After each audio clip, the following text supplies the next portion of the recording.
Voltamos a apresentar Jornal Brasil Rural. 10 horas e 56 minutos no horário oficial de Brasília e nós estamos de volta com o Jornal Brasil Rural desta sexta-feira, aqui pela Rádio Agro Hoje, a primeira rádio com programação 100% voltada para o agro brasileiro, agora com a nossa entrevista do dia. Hoje nós recebemos para este bate-papo o doutor Ulisses Rocha Antoniassi, professor do Departamento de Engenharia Rural da Faculdade de Ciências Agronômicas na Unesp. Seja bem-vindo, doutor Ulisses. Bom dia. Bom dia, é um prazer estar com vocês e bom dia aos ouvintes. Doutor Ulisses, é uma satisfação recebê-lo para essa entrevista nessa manhã, para falar sobre uma pesquisa brasileira que foi destaque no Congresso da Associação Americana de Aviação Agrícola deste ano, que foi realizado na semana passada nos Estados Unidos e que contou com uma comitiva brasileira liderada pelo SINDAG, o Sindicato Nacional das Empresas de Aviação Agrícola. E o senhor é uma referência, quando se fala de aviação agrícola, com essa ênfase, que o senhor tem na própria questão de doutoramento, na energia, na agricultura, a referência que o senhor é na aviação agrícola hoje se destaca para além do Brasil e já se coloca num cenário internacional. Inclusive, eu estive presente no Congresso AVAG, que foi realizado aqui em Cuiabá, mais precisamente no aeroporto ali executivo de Santo Antônio de Leverger, em que o senhor também esteve, e que recebeu uma medalha de mérito na aviação agrícola. Então o senhor hoje tem autoridade, quando nós falamos de setor de aviação agrícola, para poder se colocar num cenário internacional, como o cenário americano, sendo um dos palestrantes ali. E aí eu queria perguntar para o senhor sobre o que foi o objeto dessa palestra, que foi fruto de uma pesquisa. Sobre o que foi tratado? Então, nós estivemos nos Estados Unidos apresentando trabalhos que foram oriundos da criação aqui no Brasil de um centro de pesquisas onde a gente tem como ferramenta um túnel de vento de alta velocidade. Isso é uma coisa que não existia no país. Existem alguns 3 ou 4 desses só no mundo. O primeiro que está aqui na América do Sul, e esse túnel de vento serve para a gente simular as aplicações aéreas em condições de laboratório, para que a gente possa testar, para que a gente possa avaliar os defensivos, as pontas de pulverização, que possa avaliar os atomizadores, ou seja, a técnica de aplicação, para que a gente possa desenvolver, então, ferramentas mais seguras, mais corretas, mais sustentáveis para a aviação agrícola. Esse túnel de vento foi construído aqui em Botucatu. Ele faz parte de um projeto que nós desenvolvemos. Eu sou da universidade e dentro da universidade nós montamos na incubadora de empresas, uma empresa, ela é chamada Agroefetiva, composta por mim e por ex-alunos, e esse grupo hoje desenvolve pesquisas para aviação agrícola, tanto aqui no Brasil quanto fora. E nós fomos convidados a apresentar esse trabalho lá nos Estados Unidos para mostrar, há um interesse muito grande da aviação agrícola lá nos Estados Unidos por esse trabalho nosso, porque complementa o que eles têm de capacidade de pesquisa lá. Então, é um trabalho bastante interessante, onde a gente avalia as técnicas de aplicação em condições de laboratório, sempre visando as boas práticas na aplicação aérea. E pensando nisso, nessas boas práticas na aplicação aérea, de que maneira que essas pesquisas hoje elas têm sido implementadas no cenário da aviação aeroagrícola para a questão da pulverização, da questão de aplicação aérea, até no quesito de drones, que hoje já está muito em uso, Como que está sendo esse cenário atualmente? Então, a aviação agrícola no Brasil é muito forte, ela é muito representativa em nível mundial. Nós temos a segunda maior frota de aviões, e nós temos a segunda maior frota de drones de pulverização. A gente tem menos aviões apenas do que nos Estados Unidos, mas a nossa aviação agrícola é muito mais significativa para o mercado agrícola aqui do que lá. E, em termos de drones, drones de fato usado na agricultura extensiva, nós somos o país mais importante. A China utiliza muito drone, mas em pequenas propriedades é uma situação muito diferente. Então, o uso de drones na agricultura aqui no Brasil de fato, coloca o país em destaque. E esses dois cenários, eles requerem, de fato, um trabalho de desenvolvimento de técnica sustentável, para que a gente possa ter a sociedade tendo técnicas de aplicação que sejam efetivas, eficazes, de baixo custo, mas que sejam sustentáveis. E esse trabalho nosso é muito reconhecido em nível mundial, justamente porque, em conjunto com o setor de aviação agrícola no Brasil aqui, a gente pôde desenvolver esses trabalhos que nos representam lá. Então, para você ter uma ideia, empresas brasileiras que produzem equipamentos para avião agrícola aqui no Brasil, antes eles tinham que mandar equipamentos para os Estados Unidos para serem avaliados, para depois serem vendidos. E hoje é possível fazer isso aqui em Botucatu, fruto desse trabalho que a gente fez na Agroefetiva de desenvolver esse túnel de vento.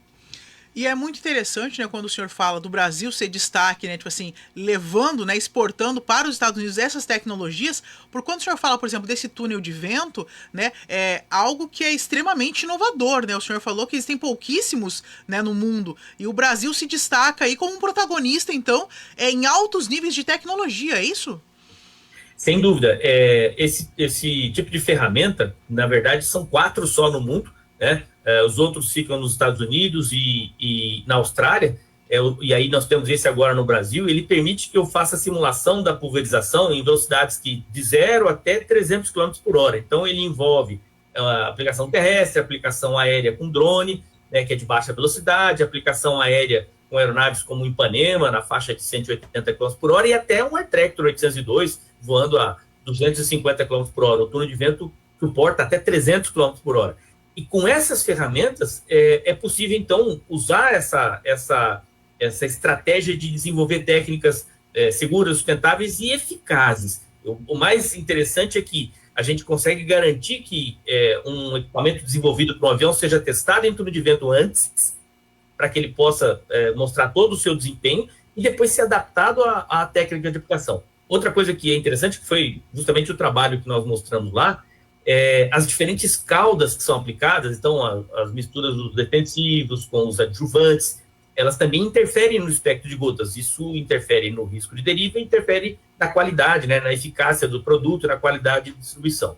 Então, o trabalho que eu mandei foi muito interessante e muita gente ficou interessado, porque eu peguei os mesmos produtos, eu apliquei com drone, eu apliquei com atomizador rotativo de avião, eu apliquei com ponta hidráulica com impacto, sem impacto, são várias técnicas, né, que a gente tem à disposição, e eu consegui mostrar a relação entre eles. Então, o comportamento esperado de um determinado adjuvante, ele se comporta da mesma forma na aplicação com avião e com drone.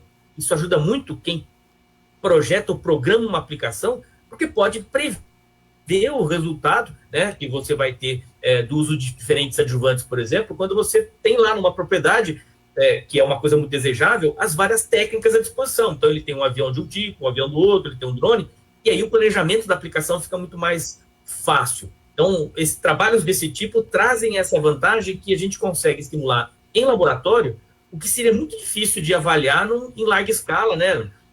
Num país tão grande, em situações de aplicação que são tão distintas, né? E aí isso foi que, de fato, atraiu a atenção para o nosso trabalho lá nos Estados Unidos. É um trabalho que ele acaba sendo extremamente pertinente, né, num momento onde cada vez mais tem se falado em sustentabilidade, né, numa produção agrícola sustentável, e aí pensar, né, no uso, né, efetivo, né, eficaz, né, de uma pulverização de uma área agrícola ali, pensando nessa área de segurança de deriva, então na precisão da aplicação, né, desses insumos para o campo, isso se torna fundamental, então uma parceria, né, tanto da universidade quanto, por exemplo, dos sindicatos como o SINDAG, aí, que representa, né, o setor da aviação aérea agrícola. Essa parceria ela é essencial, né, doutor Ulisses? Com certeza. Na verdade, ela é indispensável, porque sem o apoio do setor, a gente não consegue viabilizar. Não adianta ter a ciência se a gente não tem a capilaridade com o setor. E estar no Congresso, né, estar realizando parcerias, com empresas que representam o setor, empresas que fazem parte do sindicato, que dão suporte. Quando a gente precisa fazer uma pesquisa, envolve uma aeronave, o sindicato dá o apoio para que isso seja disponibilizado. Então, todo esse processo, ele ajuda ao desenvolvimento da tecnologia sustentável.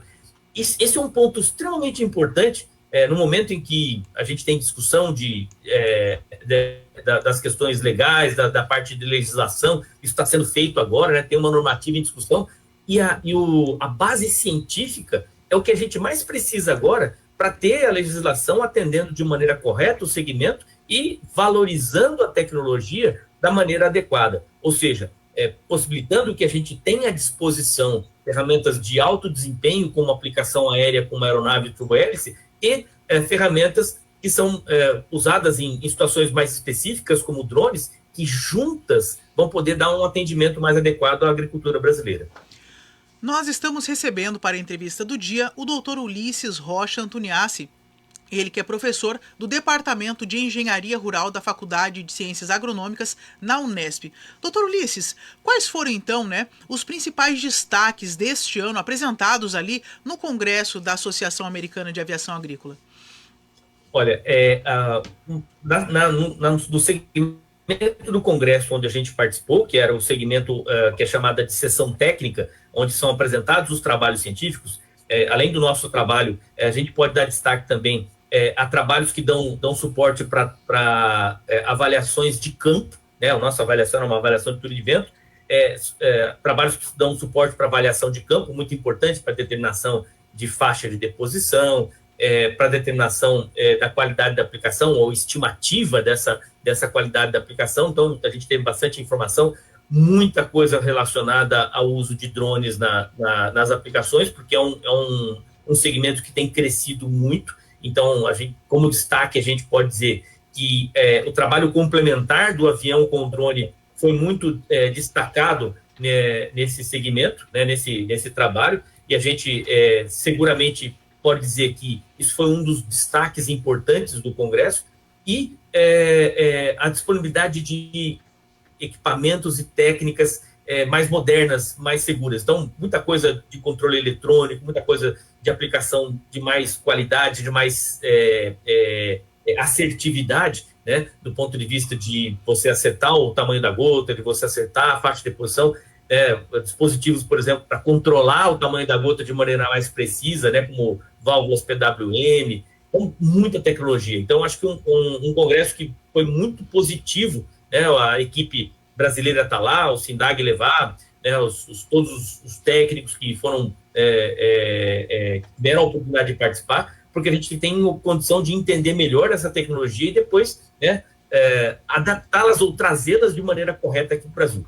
Contudo, a gente tem essas técnicas no Brasil, é interessante a gente entender como o mercado americano funciona, visto que é um mercado tão grande quanto o nosso, né, e que é um mercado bastante maduro, no sentido das ações de responsabilidade entre quem aplica e quem recebe a aplicação e quem fiscaliza. Esse mercado americano é muito interessante porque ele tem essa maturidade e é um espelho que a gente deve estar sempre buscando. Então, traz na bagagem aí aprendizados, né? Traz na bagagem também questões que podem ser aqui implementadas e adaptadas no Brasil, doutor Ulisses? Exatamente. Como eu disse, muitas técnicas elas estão disponíveis, mas a gente não tem a experiência de uso. E vendo isso nos Estados Unidos foi muito interessante. Os trabalhos apresentados mostraram o potencial de cada técnica e, obviamente, elas deverão ser utilizadas na medida que elas se adaptem às nossas condições. Nem tudo que está sendo feito lá se adapta para a gente. Nós temos uma agricultura tropical, nós temos condições de aplicação muito distintas. Uma coisa importante, o mercado americano é muito focado na aplicação de herbicidas, né? Eles, como estão um país temperado, eles têm um inverno que controla muito bem pragas e doenças, então eles têm uma quantidade de aplicações menores e mais focadas em herbicidas, enquanto nós temos aqui a aviação agrícola sendo fundamental para a aplicação de inseticidas e fungicidas, coisa que não é lá. Então, a nossa aviação agrícola ela é diversa, ela tem muito mais desafios, e é importante aprender com eles, mas é importante também saber o que eles estão fazendo para que a gente possa adaptar para a nossa condição, que é bem diferente da condição de aplicação nos Estados Unidos. São trocas, né, que acabam agregando e trazendo ainda mais uma desenvoltura para aquilo que é necessário aqui no Brasil, né? Como o senhor falou, né, uma aviação agrícola que ela precisa ser muito mais diversa, né? E aí eu pergunto para o senhor, quais são os próximos passos de pesquisa nesse campo aí da aviação agrícola, né? Nesse departamento que vocês coordenam aí em Botucatu? Então, dentro da esfera laboratorial, eu acho que o túnel de vento tem agora a possibilidade de ter um protagonismo no Brasil para realmente gerar dados brasileiros. A gente trabalha muito com dado de fora, dado que vem dos Estados Unidos, Agora nós temos condição de gerar dados brasileiros sobre a qualidade e a segurança das técnicas. Isso vai dar um patamar muito mais estável, muito mais sustentável para que a gente defenda a aviação agrícola, né, dentro da sociedade, e principalmente junto aos órgãos reguladores. Então, para que os dados gerados no Brasil sejam bem usados pelo Ministério da Agricultura, pelo IBAMA e pela Anvisa, né, para essa questão regulatória. Isso é um ponto muito importante. Então, o túnel de vento foi feito para isso. E, obviamente, a gente tem passos que vão ser importantes na geração de dados de campo. Hoje, a gente carece muito de informações de dados de deriva, muitas vezes por questões de falta de informação ou por questões políticas, às vezes propostas que são ruins, né, de restrição, são posicionadas por falta de informação. Então, a gente precisa deixar de ficar esperando as coisas acontecerem e gerar dados de pesquisa que mostrem a segurança das aplicações, quando elas são feitas com boas práticas, para que a gente combata essas ações de restrição, que elas não, muitas vezes, ou eu diria 100% das vezes, elas não são baseadas em ciência, elas são baseadas em outros aspectos que não são desejáveis. Quando a gente tem dados científicos corretos, gerados com qualidade, com ciência, a gente consegue defender a aviação agrícola. Então, acho que o próximo passo é, de fato, ter a geração de dados para que a gente possa fazer uma defesa adequada da metodologia de trabalho, que é extremamente importante para a agricultura brasileira. Doutor Ulisses, mais alguma informação que o senhor considera importante trazer aos nossos ouvintes sobre isso que nós já conversamos nessa manhã? Eu acho que hoje nós vivemos um mercado que está amadurecendo. Eu acho que a melhor forma de entender a aviação agrícola hoje é entender como ela deve ser posicionada como tecnologia de alto desempenho, de baixo custo, mas que deva ser integrada com as outras técnicas. Eu acho que nenhuma tecnologia vai prevalecer e vai ser sustentável sem o apoio das outras. Então, eu acho que essa integração é muito importante. De nossa parte, como pesquisadores, a gente está trabalhando para isso, e eu acho que o segmento, né, sindicato, empresas, tem trabalhado também no sentido de integrar as técnicas. Eu acho que isso vai trazer a sustentabilidade para o futuro. Excelente, doutor Ulisses. Muito obrigada por o senhor tirar um tempinho na sua agenda aí nessa manhã e falar conosco aqui, trazendo essas informações aos ouvintes do Jornal Brasil Rural. Fica aqui a nossa gratidão. Muito obrigado. Encerramos a entrevista do dia, que recebeu o Dr. Ulisses Rocha Antoniassi, ele que é professor do Departamento de Engenharia Rural da Faculdade de Ciências Agronômicas na Unesp. Nós vamos agora para um breve intervalo e voltaremos já já com mais notícias. O Jornal Brasil Rural volta já.